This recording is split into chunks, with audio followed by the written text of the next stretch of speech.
Hello guys, MSc channel पर आपका स्वागत है। Welcome to MSc channel. आज मैं आपको इलेक्ट्रोकेमिस्ट्री के बारे में कुछ बताऊंगा। ऑक्सीडेशन पोटेंशियल क्या होता है, स्टैंडर्ड ऑक्सीडेशन पोटेंशियल क्या होता है, रिडक्शन पोटेंशियल क्या होता है, स्टैंडर्ड रिडक्शन पोटेंशियल क्या होता है, ईएमएफ ऑफ सेल क्या होता है, स्टैंडर्ड ईएमएफ ऑफ सेल क्या होता है, और गैल्वेनिक सेल क्या होता है, इलेक्ट्रोलाइटिक सेल क्या होता है, इसके बारे में मैं बताने जा रहा हूँ आपको। ऑक्सीडेशन पोटेंशियल किसे कहते हैं? ऑक्सीडेशन पोटेंशियल समझने से पहले हम सबसे पहले ये समझ लें कि ऑक्सीडेशन किसे कहते हैं। मान लीजिए ये एक मेटल, ये जिंक है। जिंक मेटल अगर 2 इलेक्ट्रॉन को रिमूव करेगा तो ये Zn+2 में आ जाएगा। ये जिंक मेटल ये सॉलिड स्टेट में है, ये एक्वियस स्टेट में होगा। क्योंकि ये जिंक मेटल ये फ्री स्टेट में पाया जा रहा है और फ्री स्टेट में जो भी एलिमेंट पाया जाता है उसका ऑक्सीडेशन स्टेट 0 होता है। तो यहाँ जिंक का ऑक्सीडेशन स्टेट 0 है। 2 इलेक्ट्रॉन लूज करके ये 0 ऑक्सीडेशन स्टेट से +2 ऑक्सीडेशन स्टेट में जा रहा है। इसका ऑक्सीडेशन स्टेट इंक्रीज कर रहा, बढ़ रहा है, तो हम कहेंगे कि जिंक का ऑक्सीडेशन हो रहा है। जिस मेटल का ऑक्सीडेशन स्टेट डिक्रीज होगा उसको हम कहेंगे कि इसका रिडक्शन हो रहा है। मान लीजिए एक मेटल M है, इस पर +2 चार्ज है। ये 2 इलेक्ट्रॉन इसके साथ अटैच हो गया, 2 इलेक्ट्रॉन इससे जुड़ गया। तो 2 इलेक्ट्रॉन जब इसे मिलेगा तो इस पर 2 पॉजिटिव चार्ज है, 2 नेगेटिव चार्ज मिलकर के न्यूट्रलाइज हो जाएंगे। ये जो मेटल आपको मिलेगा इसका ऑक्सीडेशन स्टेट 0 होगा। ये एक्वियस स्टेट में होगा और ये मेटल जो होगा वो सॉलिड स्टेट में होगा। अब इसका ऑक्सीडेशन स्टेट +2 से 0 में जा रहा है। तो +2 ऑक्सीडेशन स्टेट से 0 में जाने का मतलब यह है कि इसका ऑक्सीडेशन स्टेट डिक्रीज कर रहा है, घट रहा है, रिड्यूस हो रहा है। तो इस मेटल का रिडक्शन हो रहा है, इस मेटल का रिडक्शन हो रहा है, +2 से 0 में जा रहा है। इसलिए M+2 का रिडक्शन हो रहा है। ठीक वही केस यहाँ भी है।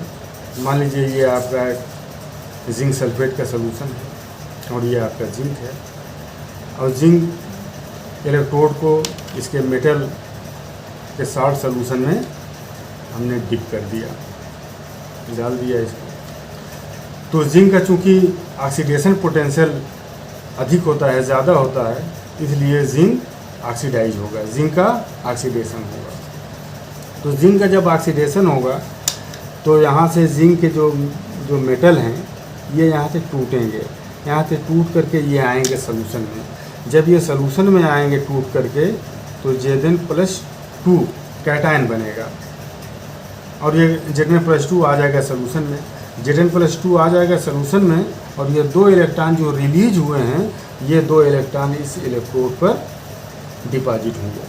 तो इलेक्ट्रॉन पर चूँकि निगेटिव चार्ज होता है और निगेटिव चार्ज इलेक्ट्रोड पर डिपॉजिट हो रहा है, इसलिए इलेक्ट्रोड यहाँ पर निगेटिव हो जाएगा। इस केस पर इलेक्ट्रोड यहाँ पर निगेटिव हो जाएगा।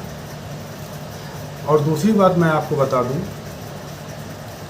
कि इलेक्ट्रोड तो निगेटिव भी हो सकता है, पॉजिटिव भी जो हो सकता है। गैल्वेनिक सेल में एनोड निगेटिव होता है, कैथोड पॉजिटिव होता है, और इलेक्ट्रोलाइटिक सेल में इसका अपोजिट हो जाता है। इलेक्ट्रोलाइटिक सेल में जो एनोड होता है वो पॉजिटिव होता है और कैथोड जो होता है वो निगेटिव होता है। तो पॉजिटिव और निगेटिव से हमें कुछ लेना देना नहीं है। हमको बस ये याद रखना है कि जिस इलेक्ट्रोड पर ऑक्सीडेशन होता है वो इलेक्ट्रोड, उस इलेक्ट्रोड को एनोड कहते हैं, उस इलेक्ट्रोड को एनोड कहते हैं। यहाँ जिंक का ऑक्सीडेशन हो रहा है इसलिए ये इलेक्ट्रोड एनोड का काम कर रहा है। तो अब ये Zn+2 सलूशन में आ गया तो Zn+2 पर पॉजिटिव चार्ज है तो सलूशन में पॉजिटिव चार्ज बढ़ जाएगा। और चूंकि यहाँ इलेक्ट्रॉन डिपॉजिट हो रहे हैं इसलिए इलेक्ट्रोड पर नेगेटिव, एनोड पर नेगेटिव चार्ज इंक्रीज कर जाएगा। तो यहाँ नेगेटिव चार्ज बढ़ जाएगा, सोल्यूशन में पॉजिटिव चार्ज बढ़ जाएगा। तो इलेक्ट्रोड और सोल्यूशन के बीच एक पोटेंशियल डिफरेंस क्रिएट हो जाएगा। उसी पोटेंशियल डिफरेंस को हम कहते हैं इलेक्ट्रोड पोटेंशियल। उसी पोटेंशियल डिफरेंस को हम कहते हैं इलेक्ट्रोड पोटेंशियल। तो ये इलेक्ट्रोड और सोल्यूशन के बीच में जो पोटेंशियल डिफरेंस क्रिएट हुआ है उसको हम कहते हैं इलेक्ट्रोड पोटेंशियल। और ये सारा ये जो रिएक्शन हो रहा है, अगर ये रिएक्शन स्टैंडर्ड कंडीशन में हो रहा है। स्टैंडर्ड कंडीशन क्या होता है? जब हम टेम्परेचर को 25 डिग्री लेते हैं, प्रेशर को 1 बार लेते हैं और कंसंट्रेशन को लेते हैं 1 मोलर। सॉल्यूशन का जो कंसंट्रेशन है वो 1 मोलर है। तो इस केस में इलेक्ट्रोड और सॉल्यूशन के बीच जो पोटेंशियल डिफरेंस क्रिएट होगा उसे हम स्टैंडर्ड इलेक्ट्रोड पोटेंशियल कहेंगे। उसको हम लिखते हैं E0 से। ये इसका इक्वेशन हो गया। When a 25 degree temperature, when a metal is dipped in electrolytic solution having molar concentration 1, the potential developed between electrode and solution is called standard electrode potential and denoted by E। अब इसके बाद मैं आपको जा रहा हूँ बताने reduction potential क्या होता है। मान लीजिए ये इसके अंदर कॉपर सल्फेट है CuSO4, इसके अंदर हमने कॉपर की एक राड डिप कर दिया। तो कॉपर का रिडक्शन पोटेंशियल जिंक के रिडक्शन पोटेंशियल से ज़्यादा होता है, अधिक होता है। इसलिए जिंक और कॉपर के कम्बिनेशन की जब आप बात करेंगे तो जिंक हमेशा ऑक्सीडाइज होगा और कॉपर हमेशा रिड्यूज होगा, क्योंकि जिंक के मुकाबले में, जिंक की तुलना में कॉपर का रिडक्शन पोटेंशियल हाई होता है, इसलिए वो कॉपर रिडक्शन शो करेगा। तो जब कॉपर रिडक्शन शो करेगा, कॉपर के अंदर जो सॉल्यूशन होता है, इस सॉल्यूशन में कॉपर कैटायन होंगे और सल्फेट एनायन होंगे। जगह जगह कॉपर एनायन और सल्फेट सॉल्यूशन इस सॉल्यूशन में जो है उपस्थित रहेंगे, मौजूद रहेंगे। जब इस कॉपर इलेक्ट्रोड को कहीं से इलेक्ट्रॉन मिल जाए, मान लीजिए इसको 2 इलेक्ट्रॉन मिल गया, अभी ये 2 इलेक्ट्रॉन कॉपर इलेक्ट्रोड से होते हुए यहाँ आएंगे और Cu+2 को 2 इलेक्ट्रॉन की आवश्यकता है, 2 इलेक्ट्रॉन की ज़रूरत है। तो Cu+2 उस 2 इलेक्ट्रॉन को लेने के लिए इलेक्ट्रोड की तरफ दौड़ेगा, इलेक्ट्रोड की तरफ ये भागेगा, ये दौड़ लगाएगा और Cu+2 2 इलेक्ट्रॉन को खा जाएगा और 2 इलेक्ट्रॉन को लेकर के ये अपने आप को Cu सॉलिड स्टेट में कन्वर्ट कर देगा। तो इसका ऑक्सीडेशन स्टेट +2 से 0 में आ गया, इसलिए हम ये कहेंगे कि कॉपर का यहाँ पर रिडक्शन हो रहा है। और जिस इलेक्ट्रोड पर रिडक्शन होता है, जिस इलेक्ट्रोड पर रिडक्शन होता है वो इलेक्ट्रोड हमेशा कैथोड कहलाता है और जिस इलेक्ट्रोड पर ऑक्सीडेशन होता है वो इलेक्ट्रोड हमेशा एनोड कहलाता है। तो यहाँ चूँकि जिंक का ऑक्सीडेशन हो रहा है इसलिए जिंक एनोड का काम कर रहा है और कॉपर का रिडक्शन हो रहा है इसलिए ये इलेक्ट्रोड कैथोड का कार्य करेगा, ये इलेक्ट्रोड कैथोड का कार्य करेगा। अब इसमें भी सॉल्यूशन और इलेक्ट्रोड के बीच एक पोटेंशियल डिफरेंस क्रिएट हो जाएगा। इस पर कॉपर ये जो कैथोड का काम कर रहा है तो ये कैथोड हमेशा पॉजिटिव होता है। गैल्वेनिक सेल में कैथोड हमेशा पॉजिटिव होता है और एनोड हमेशा नेगेटिव होता है, क्योंकि एनोड पर इलेक्ट्रॉन डिपॉजिट होता है, एनोड से इलेक्ट्रॉन सप्लाई होता है। अगर इसको एक्सटर्नल सर्किट से अगर जोड़ दिया जाए, इसको एक्सटर्नल सर्किट से इसका कॉन्टैक्ट अगर इससे कर दिया जाए तो जो इलेक्ट्रॉन यहाँ रिलीज हो रहा है वो इलेक्ट्रॉन यहाँ आ जाएगा कॉपर पर। तो कॉपर पर इलेक्ट्रॉन जब आएगा तो यहाँ से वो इलेक्ट्रॉन सप्लाई हो जाएगा Cu+2 को। तो यहाँ से चूँकि इलेक्ट्रॉन सप्लाई हो रहा है इसलिए ये कैथोड पॉजिटिव का कार्य करेगा और जहाँ से इलेक्ट्रॉन रिलीज हो रहा है वो निगेटिव का काम करेगा। इसलिए गैल्वेनिक सेल में हमेशा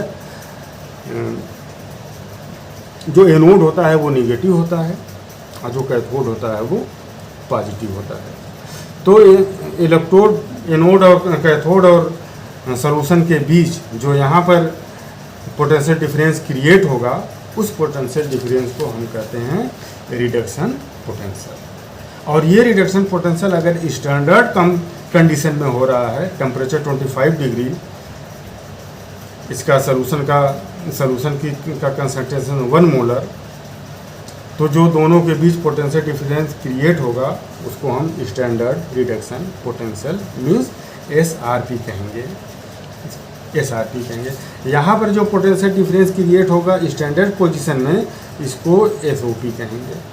यहाँ पर जो क्रिएट होगा पोटेंशियल डिफरेंस दोनों के बीच, उसको SRP कहेंगे। SRP means standard reduction potential, SOP means standard oxidation potential. Standard reduction potential और स्टैंडर्ड ऑक्सीडेशन पोटेंशियल, SOP और SRP में रिलेशन क्या होता है? SOP इक्वल टू होता है माइनस SRP, या SRP इक्वल टू होता है माइनस SOP। अगर किसी एलिमेंट का SRP दिया हुआ है, उसका SOP निकालना है, आप उसका साइन को आप चेंज कर दीजिए, उसका SOP आ जाएगा। जैसे मैं एक एग्जांपल बताऊं आपको,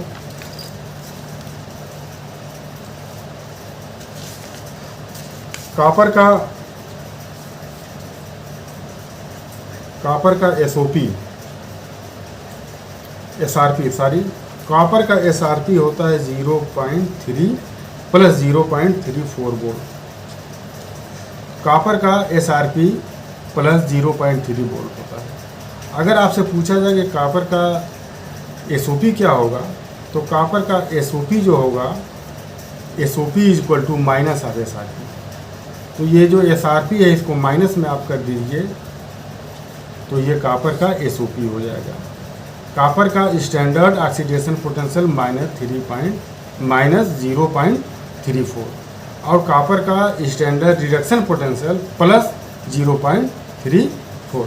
ये SOP और SRP में ये रिलेशन होता है। के बाद ये हाफ सेल है, ये भी हाफ सेल है। ये हाफ सेल रिएक्शन है और ये हाफ सेल रिएक्शन है। ये हाफ सेल रिएक्शन है और ये भी हाफ सेल रिएक्शन है। दोनों हाफ सेल रिएक्शन को अगर हम आपस में ऐड कर देंगे तो कंप्लीट सेल का हमको रिएक्शन मिलेगा। और इन दोनों हाफ सेल के कॉम्बिनेशन से जो हमको मिलेगा वो कंप्लीट सेल मिलेगा। इन दोनों के कॉम्बिनेशन से हमको कंप्लीट सेल मिलेगा। तो इन दोनों के कॉम्बिनेशन से कंप्लीट सेल कैसे बनेगा? सेल दो तरह के होते हैं, एक गैल्वेनिक सेल होता है और एक इलेक्ट्रोलाइटिक सेल होता है। गैल्वेनिक सेल और इलेक्ट्रोलाइटिक सेल की डिफिनीशन ये है कि गैल्वेनिक सेल केमिकल एनर्जी को इलेक्ट्रिकल एनर्जी में कन्वर्ट करता है और इलेक्ट्रोलाइटिक सेल इलेक्ट्रिकल एनर्जी को केमिकल एनर्जी में कन्वर्ट करता है। अभी इस वक्त हम आपको गैल्वेनिक सेल के बारे में बता रहे हैं। ये हाफ सेल उठा करके यहाँ रखे और ये हाफ सेल उठा करके हमने यहाँ रख दिया। यहाँ से एक वायर के माध्यम से हमने एक वोल्टमीटर कनेक्ट कर दिया। तो चूँकि करंट को बहने के लिए करंट हमेशा क्लोज्ड सर्किट में बहता है, क्लोज्ड पाथ में बहता है, तो इसलिए इसको पूरा सर्किट को कंप्लीट करने के लिए यहाँ पर हम एक साल्ट ब्रिज लगाते हैं, अब ये सर्किट कंप्लीट हो गई, ये सर्किट यहाँ से क्लोज्ड हो गई, ऐसे ये सर्किट क्लोज्ड हो गई। अब इसके अंदर करंट फ्लो करेगा। ये जो साल्ट ब्रिज होता है इसके अंदर इनर्ट इलेक्ट्रोलाइट भरा होता है। इनर्ट इलेक्ट्रोलाइट KCl है, KNO3 है, NH4 है, इसके अंदर भरा होता है। और यहाँ कॉटन इसके ओर पर, इसके मुंह पर यहाँ कॉटन लगा दिया जाता है। इनर्ट इलेक्ट्रोलाइट क्या होता है? Which do not take place in cell reaction. Cell reaction में ये इनर्ट इलेक्ट्रोलाइट कोई योगदान नहीं करते हैं। सेल रिएक्शन में इनका कोई योगदान नहीं होता है, सेल रिएक्शन में ये पार्टिसिपेट नहीं करते हैं। अगर ये सेल रिएक्शन में भी पार्टिसिपेट करने लगेंगे, अगर ये सेल रिएक्शन में भी पार्टिसिपेट करेंगे तो दोनों सेल के बीच जो पोटेंशियल डिफरेंस जो क्रिएट हो रहा है वो हमारा डिस्टर्ब हो जाएगा, सेल की एक्टिविटी डिस्टर्ब हो जाएगी। इसलिए इसके अंदर जो इलेक्ट्रोलाइट भरा होता है वो इनर्ट इलेक्ट्रोलाइट होता है। तो अब हम आपको जा रहे हैं बताने कि साल्ट ब्रिज का काम क्या होता है। साल्ट ब्रिज का पहला काम होता है कि ये इनर सर्किट को ये कंप्लीट करता है। साल्ट ब्रिज का पहला काम ये होता है कि ये इनर सर्किट को ये कंप्लीट करता है। और साल्ट ब्रिज का दूसरा काम ये है कि ये दो सॉल्यूशन को आपस में मिलने से बचाता है। It prevent the two electrolytic solution from mixing. इन दोनों इलेक्ट्रोलाइटिक सॉल्यूशन को आपस में मिक्स होने से ये बताता है। और तीसरा इसका बहुत इम्पॉर्टेंट काम ये है कि ये इलेक्ट्रिकल न्यूट्रलिटी को मेंटेन रखता है। इलेक्ट्रिकल न्यूट्रलिटी को मेंटेन रखता है।